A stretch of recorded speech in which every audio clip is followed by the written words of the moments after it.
This is the Daily Market Comment by Harlambos Bisuros. I'm Maria Pashurdiz. Thanks for joining us at xm.com. The US dollar traded lower against all but one of the other major currencies on Thursday, with the Aussie and the Euro taking the lead.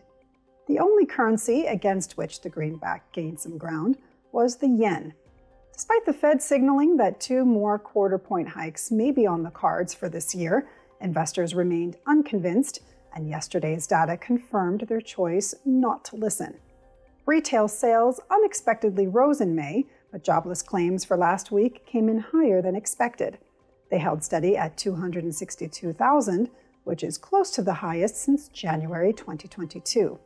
Coming on top of Tuesday's data, which showed that consumer prices slowed by more than expected, yesterday's releases did not allow investors to add to their hike bets.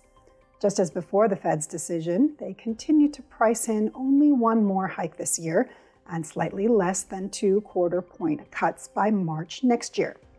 Yesterday's tumble in the dollar corroborated the view that its latest recovery was not the beginning of a full-scale reversal, but rather a corrective phase. The euro was the second in-line winner yesterday, as traders were encouraged to initiate new long positions after the ECB appeared more hawkish than expected.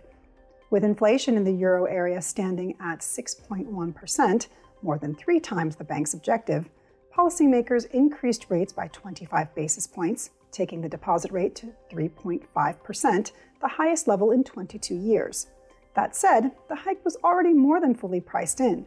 What prompted euro traders to jump into the action may have been the upwardly revised inflation outlook and President Lagarde's remarks that they will be restrictive as long as needed to achieve their objective, with a pause not being discussed at all.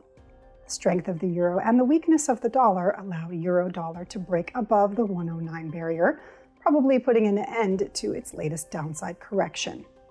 The main gainer was the Australian dollar, perhaps benefiting from the People's Bank of China's decision to proceed with more stimulative action on Thursday, while the main loser was the yen, which extended its slide during the Asian session today, after the Bank of Japan kept its ultra-loose monetary policy untouched.